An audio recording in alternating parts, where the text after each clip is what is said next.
It is rivalry week between the Minnesota Vikings and the Green Bay Packers. We've got a special guest on our show.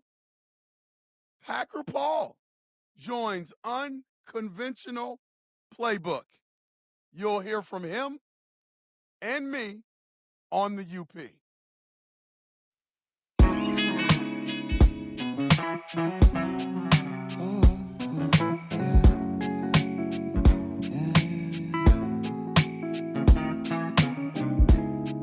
I don't know who I am. Can I say? Welcome to another edition of Unconventional Playbook. Man, this is going to be a special show because I have been wanting to get this guy on the show for a long time. We've been going back and forth. One of the biggest Green Bay Packer fans that I know of, and it's rivalry week right now, UP Nation. So we have to look on the other side of the fence and bring on one of the bigger Packer fans I know, Mr. Packer Paul. Packer Paul, welcome to the UP. Welcome to Unconventional Playbook. Thank you. You said rivalry, but it seems like everyone in the NFC North is our rivalry since we're always the best. So everyone wants to beat us. Here we go already, man. All right, well, let's get into it. Let's get into it. Obviously, a big game coming up on Sunday. I think when you look at both teams, obviously the Green Bay Packers are having a better season than the Minnesota Vikings. We've been struggling as of late, but I think it's probably safe to say when you look at both teams are not living up to expectations. You know, on the Minnesota Vikings side of the things, I think, even though we knew we were going to be starting a rookie quarterback this year, I think the expectations were a little bit higher. We did really, really good in free agency. We brought in some key pieces, and the question mark was J.J. McCarthy. How would he play? Could he simulate the same season that a Sam Darnold had last year? I don't think anybody expected the Minnesota Vikings to go 14-3 last year, but I think they thought, the fan base thought that the team would be a little bit better. When you look on your side, the Green Bay Packers obviously are in a better situation than the Minnesota Vikings. But when they brought in a guy like Micah Parsons, everybody was talking about Super Bowl.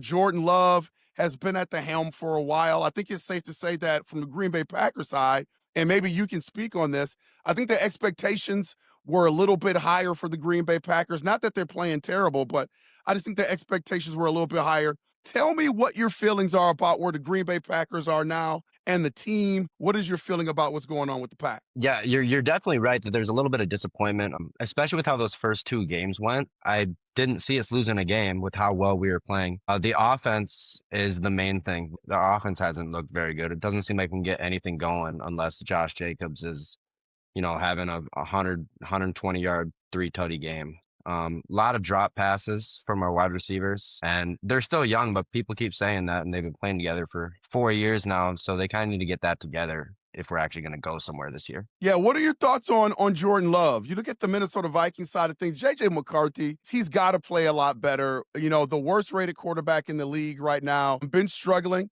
He's shown some flashes of being able to pull some games out in the fourth quarter. Obviously played a really, really good game against the Detroit Lions, but really overall has really been a disappointment. I've heard some rumblings on the Packers side about the inconsistency of Jordan Love. Give me your thoughts about him. Are you happy with where Jordan Love is right now? Yeah, I'd say I'm happy. He hasn't had a lot to work with, especially in that last game against the Giants. The wide receivers just can't catch the ball. There's been so many drops outside of Christian Watson.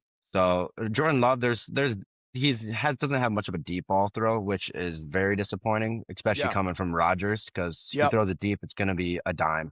But Love has looked fine. He's looked good, not great, but I think it's enough to get the job done if the rest of the guys can just kind of pull it together. Well, I wouldn't call Love mediocre by any stretch of the imagination. I think he's a good quarterback, but it's about time, man. You guys have had a really good run on quarterbacks. Favre, and then you have the guy over there in Pittsburgh right now, Aaron Rodgers. Love, I think, sometimes gets compared to those two, and those two were two of the greats.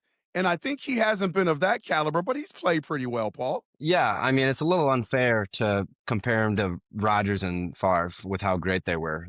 And with how consistent Rodgers was in just not turning the ball over. Love has done a very good job of that this year. Yeah. Last year, he had a little rough stretch, but it's not really fair. I think especially as Packer fans, we expect greatness because that's what we're used to with Rodgers and Favre, you know. Yeah. So it's kind of tough for him, but I think he's going to be fine. Maybe he hasn't been 55 mil a year good this year, Yeah. but it might screw us over in a few years, especially with Parsons in there and his big contract. But so that's why we Yeah. have to win now. Yeah, exactly. When now that $55 million contract that Jordan Love signed, that I mean, compared to what's going to happen in future years, because I think those contracts are only going to get bigger and bigger and bigger. It's still a pretty hefty contract, and what that does is it prevents you from really going all in free agency. We used to have a contract like that on our books with Kirk Cousins, and I was kind of relieved that we got rid of that. We've got JJ McCarthy on his rookie scale contract. He's just not playing as well. Is there something about you that thinks that maybe Jordan Love is a little bit overpaid? Are you worried about that 55 million? I wouldn't say I'm very worried about it. He got a lot of sparks, and this year he's actually really taken over the offense. It seems like it's Yeah. less in LaFleur's hands, and it has shown. LaFleur's play calling hasn't been great. There's been a lot of rumblings in the Packers community about that, but I don't think he's not worth the money. Give it a few years, and that's probably going to be like just higher scale money for quarterbacks. It's not going to be anything outrageous. So I'm fine with it. Parsons, it's a lot. So it's just he'll get it there. But I think he can win us a championship, and if we got to pay him for that, that's fine. Let's dive into the game, man. I think sometimes, when you look at the Packers and the Vikings, there's been so many great players involved in this game and in this rivalry, and nobody really looks at the trenches. I think this game is going to be won or lost in the trenches on Sundays. More specifically, the Green Bay Packers defensive front, one of the best. It hurts my heart to say this, but one of the best defensive fronts in the NFL. And then you look at the Minnesota Vikings offensive line, I think potentially one of the best offensive lines in the league. They've been spotty all year, but I think that's been because of health. There's a possibility that we may see a Ryan Kelly sighting for the Minnesota Vikings at center. And this will be probably the first time the offensive line that we spent so much money on, Paul, is finally getting healthy. So I think this is an area of the game that I think, we really need to watch. You look at our newly revamped running game that I think a lot of criticism has gone on Kevin O'Connell's side because we don't run the ball enough with your guy, a guy that you know very well with Aaron Jones, and then we got Jordan Mason as a tandem in the backfield. I think we could run the ball a little bit more. And I think with the pass rush that the Green Bay Packers have, I think it probably would be in our best interest to keep that heat off J.J. McCarthy as much as we can and establish the running game. But are you looking forward to seeing the battle in the trenches? And who do you think have the advantage during the game? Obviously, I know you're going to say the Packers, but what do you see when you look at that matchup? So, I mean, yeah, like you said, if you guys can get the run game going and kind of keep the ball out of J.J. McCarthy's hands to kind of start the game and kind of let it just flow in him and not he doesn't have to be in control. That's definitely going to help you guys. He's going to end up forcing it if he feels like he has to. That's kind of shown these last few games. So in terms of the trenches, our run defense isn't great. We kind of knew that coming up with Parsons. That's not really his strong suit. So yeah, I'm assuming you guys are going to do a lot of screen passes with Aaron Jones, get him running, get him kind of outside so he can kind of get moving. That won't be great for us. But I think that eventually you guys are going to have to pass the ball. And that's kind of where we'll get there. But J.J. McCarthy actually might be fine this game against us, considering like our D-line is great against the pass, but not as good against mobile quarterbacks. Like it's a dramatic difference. You kind of saw it against Rodgers. Parsons got to him so much. Yeah. And you saw it in that Cardinals game, Jacoby Brissett's a little bit older and just a little less mobile. And that if you watch the Packers games, it's always that one extra step for Parsons or it's a sack. So he's always right there, just a split second. I think you make a great point. And by the way, this is Unconventional Playbook. We're on with Packer Paul. You make a good point, and here's where I have a little bit of pushback and where I think you're wrong in terms of your expectations. You would think that Kevin O'Connell would incorporate a lot of screen game with Aaron Jones. Man, that has just not been Kevin O'Connell. Like, I think a lot of Viking fans have hoped and prayed that he would incorporate some sort of quick game. I think that you've seen some flashes from that with Kevin O'Connell, but that's just not him. He has been, Paul, so stubborn in that respect in terms of 5 to 6 step drop type offenses looking vertically down the field. And even when our offensive line was banged up, he kept the same sort of strategy. It's what had Carson Wentz running for his life, and now he's out for the season with, a torn labrum and a dislocated shoulder. Is because I think we put him in situations where he had to drop back and hold the ball a little bit longer than he should have, and he just got beat up. When you look at J.J. McCarthy, he has the longest average pass rate in the league, yet he is last in terms of quarterback efficiency in the league. So you are absolutely right in your thinking, man. You would think that Kevin O'Connell would adjust offensively, but I hate to say this, as Packer fans, I don't think you have to worry about a quick game. I don't think you have to worry about a screen game because Kevin O'Connell really hasn't shown an aptitude to be able to do those type of things. It does make me feel better. Then, I mean, yeah, if you guys don't get the ball off right away and let JJ McCarthy kind of do his thing, Yep. it's just not going to be good for you guys. That's my worry. That's my worry.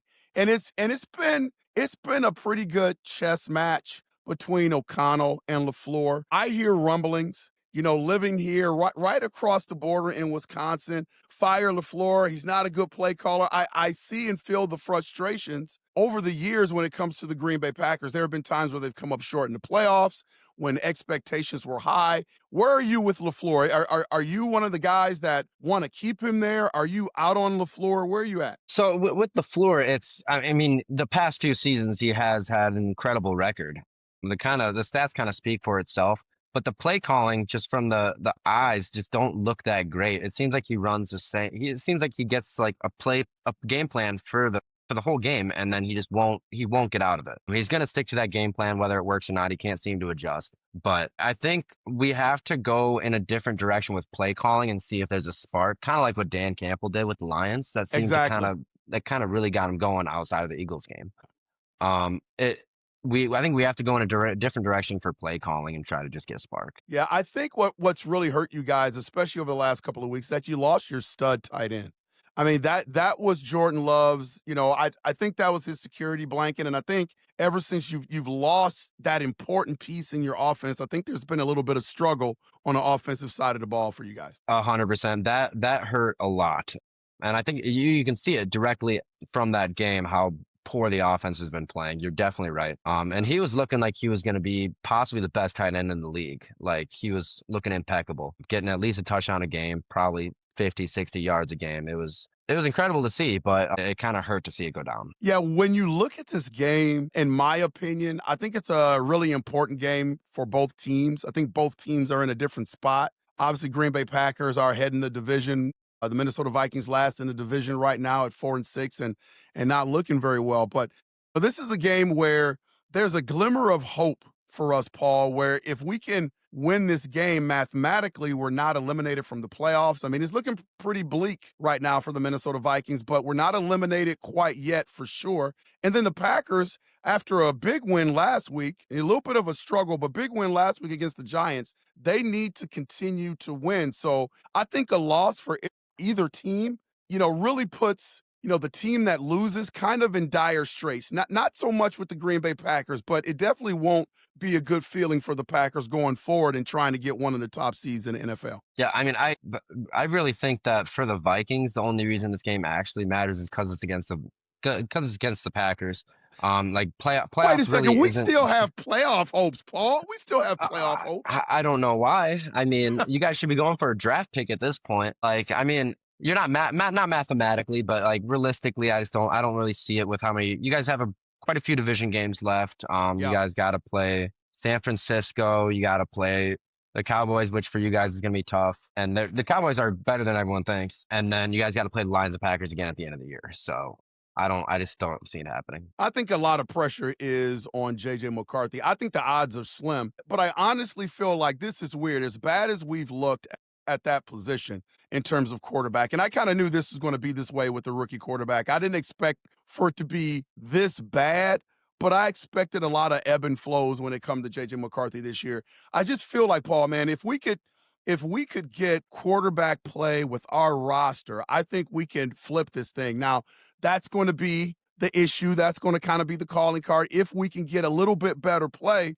from J.J. McCarthy in that position, I know the kid is working really hard. He's taking a lot of pressure in Minnesota, but if we could get average quarterback play, I think we'll be okay. I think the game that's still killing you, Paul, is the game where you guys lost to my hometown team, the Cleveland Browns. Like that has to still sting a little bit, because you and I were talking before that game, and you were talking a lot of stuff about the Minnesota Vikings. And Oh, there we go. I lost you yeah. for a bit there. Lost you Yeah. for a minute. I'll start over. I think the game that really hurts the Green Bay Packers is the game to my hometown team, the Cleveland Browns. Like that loss is going to sting with you and Packer fans for a long time. I mean, don't you wish you could have that game back? 100%. Expect just with how it went down. I mean, a horrible pick in a game where their offense was not going to get a touchdown. And it goes all the way down to like the 10-yard line. That was horrible. A blocked kick that goes all the way back to their field goal rate. It was just the worst part is that like we 100% like played poorly, but we're still very much in position to win the game and should have won it, and then just couldn't pull through just because of mistakes. Yeah, this has been a weird rivalry, man. And you would think, as good as the Green Bay Packers have been over the years, that it just almost seems and feels like that the Green Bay Packers have been dominant with the Vikings, but that hasn't been the case. 2022, Vikings win 23-7. 2023, Vikings win 24-10. And then we had the sweep last year, 31-29 win, and a 27-25 win. So two close games. Since Kevin O'Connell, KOC, and LaFleur have been together, it's been KOC who's kind of been out coaching LaFleur. So, hey, I don't think anything's going to change this Sunday. I think we match up great with you and the Pack. I think KOC has LaFleur's number.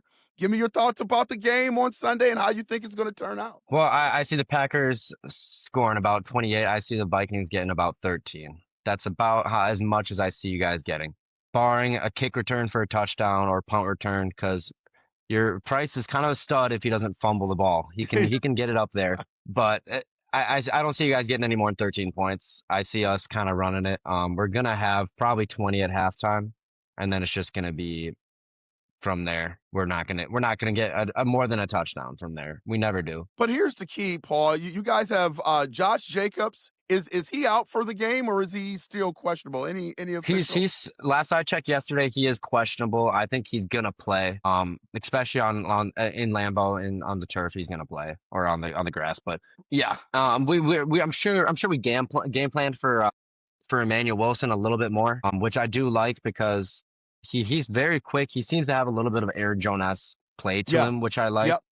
Yep. So I'm sure we're going to work with him a little bit more, because Josh Jacobs' biggest thing was he would push through that third and fourth corner and just bully the other team. But I don't think he'll be able to do that. Yeah, we haven't been stellar in the run-stopping game. I think there was a bigger expectation for us when we signed Allen and Hargrave during the offseason. Redmond, our D-tack/DN, has been playing really, really well for us on the defensive line. But I think if Josh Jacobs is not at 100%, I think that's really going to hurt you guys in the Packers, only because of this. I think Brian Flores gives Jordan Love a lot of problem, and that's been evident, since Love has been the quarterback, especially over the last couple of years, with all the exotic defensive fronts that Brian Flores can put on the defensive line. And so now you have an offensive line that's trying to guess who's coming, who's attacking, who's dropping off in coverage. I think it slows down Jordan Love's process. And I think that's enhanced when you don't have a full running game that you can count on. And so I look at that as kind of being the X factor on Sunday for,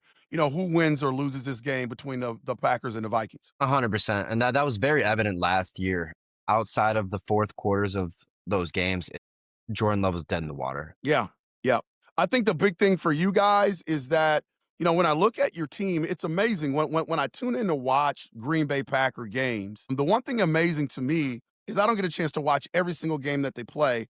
But on any given Sunday, they are a very, schizophrenic team, so to speak, in terms of their offense. There are times where you guys look like a Super Bowl offense, but there are also those times where there is that inconsistency. As a Packer fan, man, is that frustrating not knowing what you're going to see every Sunday? Like with me right now, I just expect us to have some struggles, and if our defense can keep it close, maybe JJ McCarthy will turn into 9 and go into big play mode in the fourth quarter. But in terms of inconsistency for the Packers, is that frustrating watching your offense every Sunday? It's incredibly frustrating. I mean, it's a roller coaster of emotions.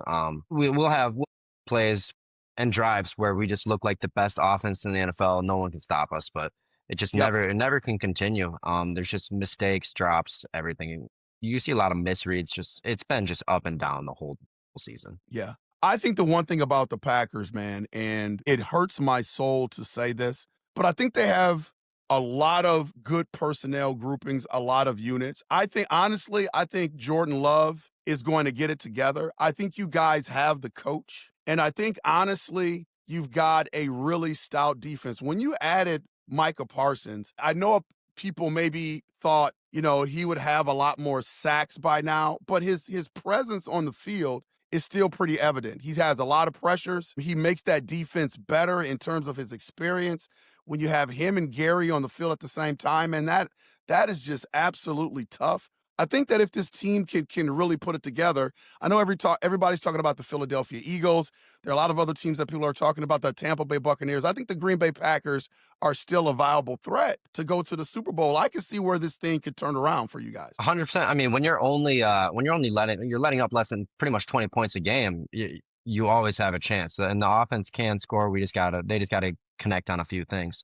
And you're 100% right about Parsons. The numbers aren't 100% there, but I mean, I believe he leads the league in pressures and double teams. Yeah. And if you just watch the game, he is rushing. He's basically the one hurrying the quarterback every single play. Yeah. I think there's been some unrest when it comes to the Minnesota Vikings and their locker room. Like, I don't think there's anything wrong, but there's just a lot of speculation that our guy, Justin Jefferson, may be getting frustrated with JJ McCarthy. I don't think there's really any validity to that. But knowing that, I don't think that Justin Jefferson is really happy with his production. I look at this as probably being a breakout game. Like, I think we have the advantage there with Jordan Addison, Jalen Naylor, and then Justin Jefferson against your secondary. I think we definitely have the advantage here. It's all about J.J. McCarthy. It's going to be all about the scheme that KOC can put together.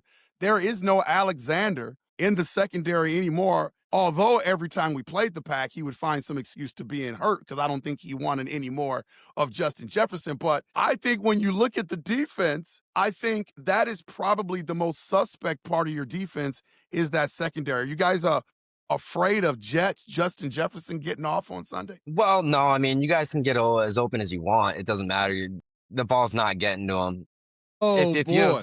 you play a little more levels and you got someone 20 feet beyond him, then it might be a viable option. But he might have one or two, but it's not going to be anything crazy because you just can't get in the ball. Yeah, I think one thing about the Green Bay Packers is that they usually, when this game comes around, there's always some sort of specialty defense that the Green Bay Packers employ in terms of trying to keep the ball out of Justin Jefferson's hands.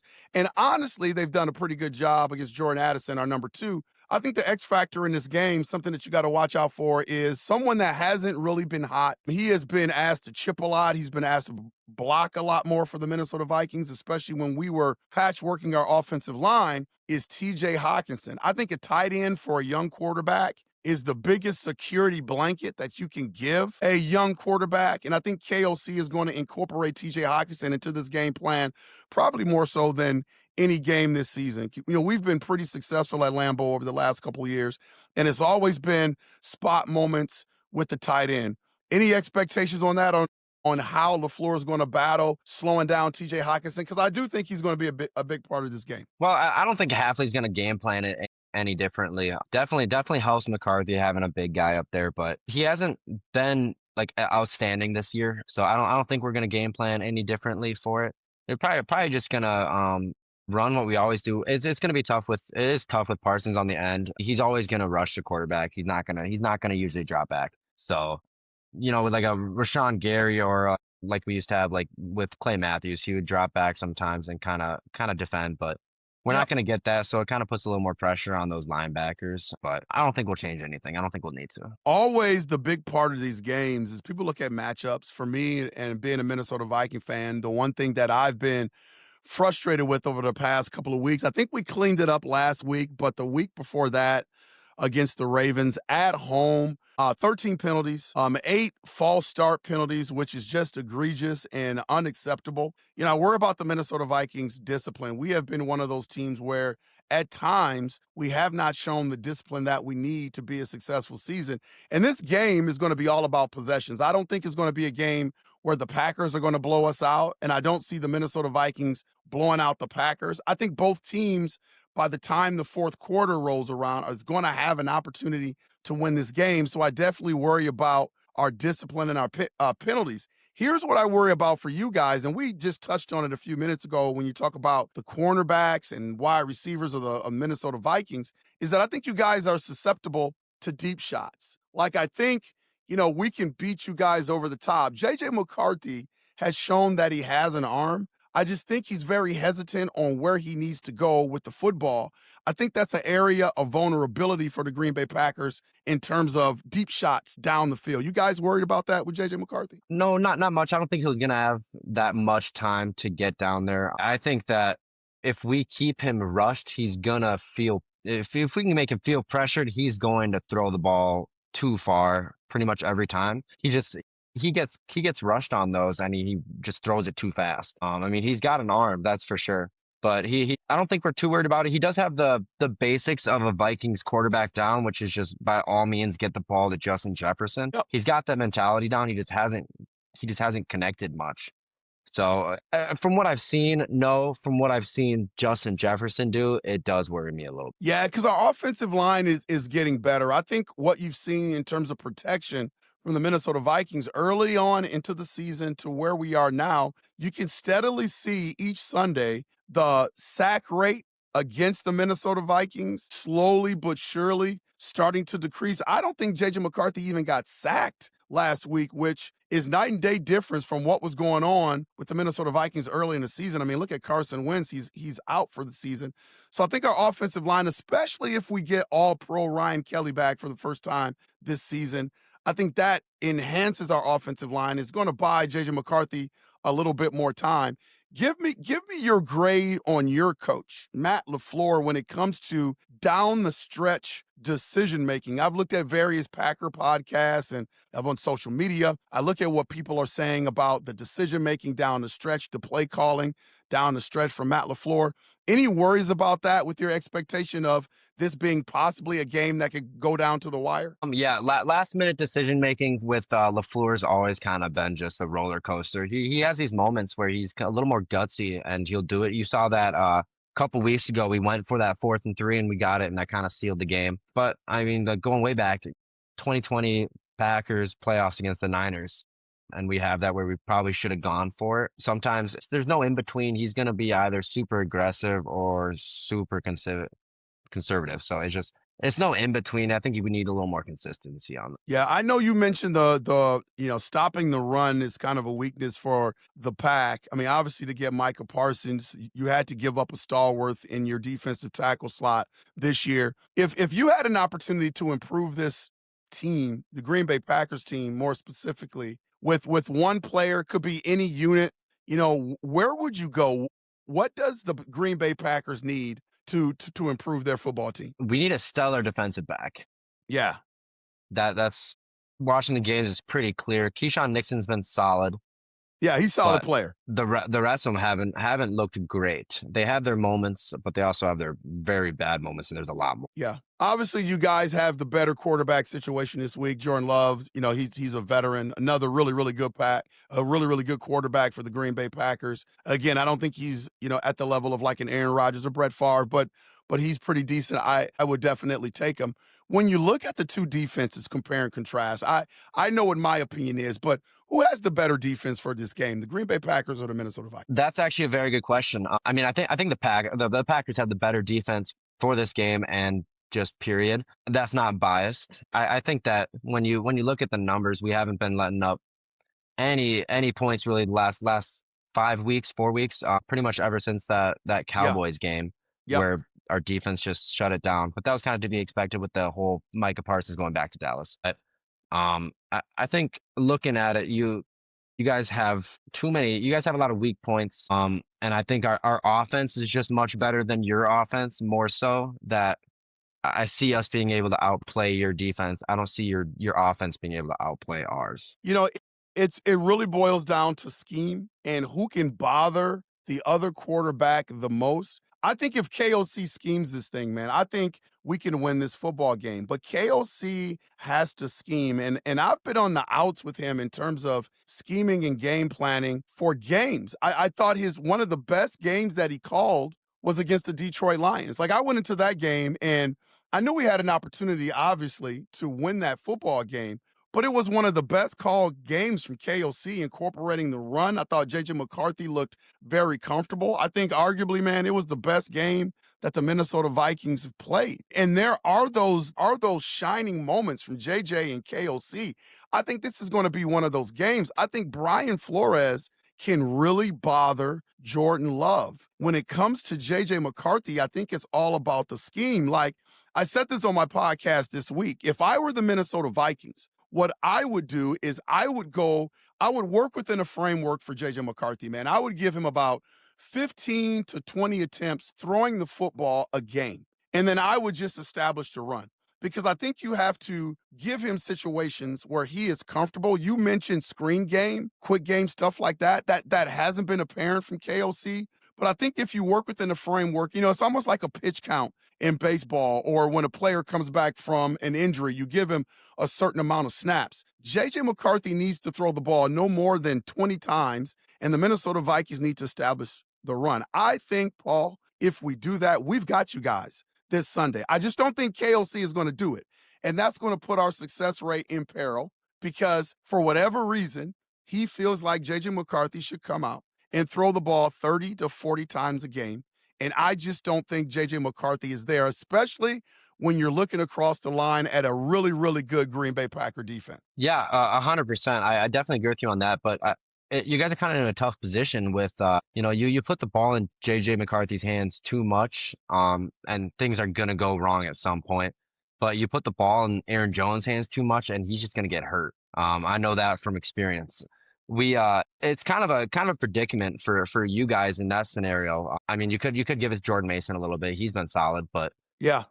I think that you guys have to try to get the ball just out of JJ McCarthy's hands quick. And he's very good at the handoff, not even as like a slight. Like his fake and his handoff are very much identical, which is very good. So you guys need to use that a little. Yeah, you brought up the name Jordan Mason, man. And if there was any Minnesota Vikings player on that roster that should be pissed this year, it would be Jordan Mason. I mean, we get him from the San Francisco 49ers via trade. We bring him in. We were very excited to combine him in terms of a tandem with Aaron Jones together. And he's just been, not that he's been underwhelming because he's not. He just hasn't had the opportunities. I mean, this guy, last couple of games have been averaging about 7.5 yards per carry, but yet he's getting 4 to 6 carries a game. And honestly, for my liking, I think he's a better back than Aaron Jones. Aaron Jones, a little bit more versatility out of the backfield in terms of being able to catch passes. I mean,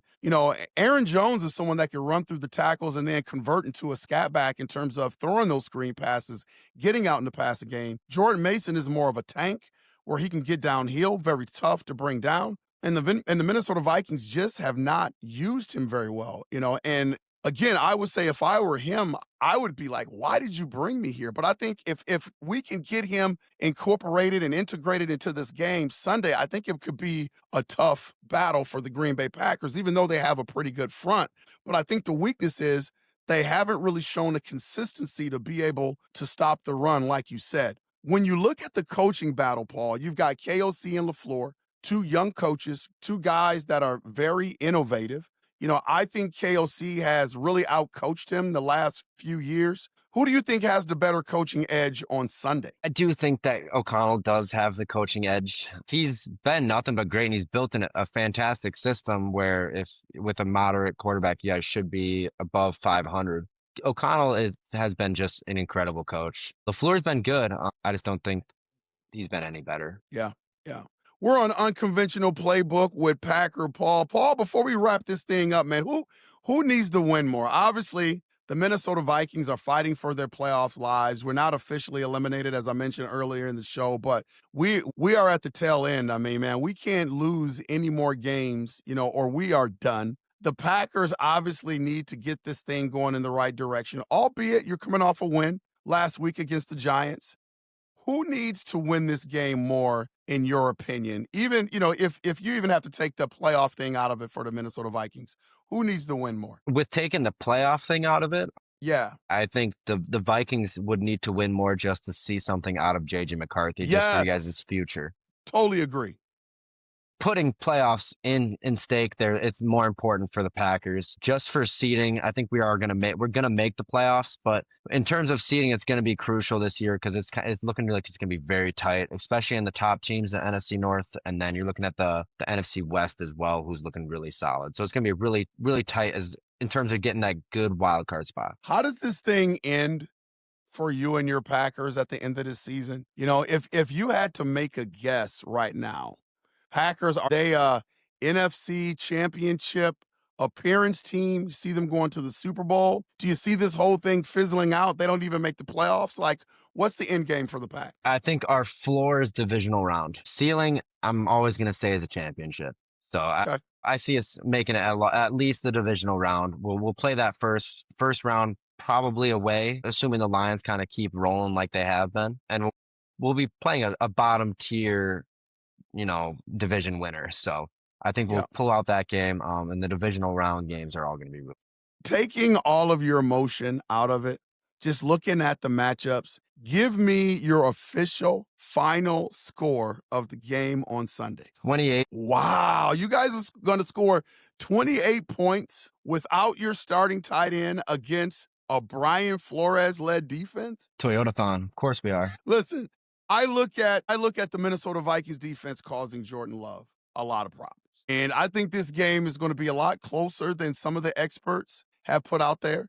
I am calling it right now. I think this is going to be J.J. McCarthy's best game that he has played in a Minnesota Vikings uniform. Now, that's not saying much, Paul, because he's had some, but I think statistically, this is going to be his best game, especially because this is going to be as healthy of a situation for our offensive line. I think that's going to buy the Minnesota Vikings time. When you look at our running game, I also predict that KOC is going to run the ball more. Last week we had 22 carries in terms of our running game. I think KOC is going to run the ball more than that. I think we're looking at about 25 to 28 carries.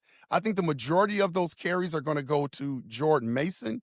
And I think all that combined is going to lessen the possessions that the Green Bay Packers can get the score. Now, if we turn into a turnover machine where we're fumbling the football, throwing interceptions, all bets are off. I think this game gets away from us. But if we take care of the football, I look at a Minnesota Vikings victory, and I look at it being a 2017 type game. I'm going with 2017 Minnesota Vikings, Paul. I just think that's the way it's going to turn out. We've been dominating you guys for the last couple of years, whether it's at US Bank Stadium or the feared Lambeau Field. We've really been having our way with you guys the last couple of years. I mean, yeah, last year you had Sam Darnold, who has been nothing but impeccable this year. A year before that, you guys kind of had our number, but you guys weren't even great that year. But this year, it all falls on JJ McCarthy. I'm a stout. Yeah, and that gives me a lot of confidence. Yeah. This is definitely the worst quarterback situation that we've had, going into Lambeau and playing the Pack. So yeah, that is definitely the X factor of the game. Well, Packer Paul, thanks for joining Unconventional Playbook. We've got to have you back because we obviously play each other twice a year. Each Minnesota Viking, Green Bay Packer games, we're going to definitely have you back on the show, man. I really, really appreciate your time. Of course. Thanks for having me. And I'm telling you right now, Paul, if the Minnesota Vikings pull this game out, turn your phone off, man, because I'm going to be hitting you up. Make sure your phone is on silent because I am going to be hitting you up, man. about that Yeah, game. But I really appreciate your time. of course, of course. If the Packers lose, though, you won't have to worry about calling me. My phone will be in a wall somewhere. Packer Paul on Unconventional Playbook. Please hit that like and subscribe button. Big game on Sunday. Hopefully, our Minnesota Vikings can pull it out. Again, special thanks for Packer Paul for coming on the show, man. We'll see you next time. And UP Nation, as always, we will see ya when we see ya. Skol!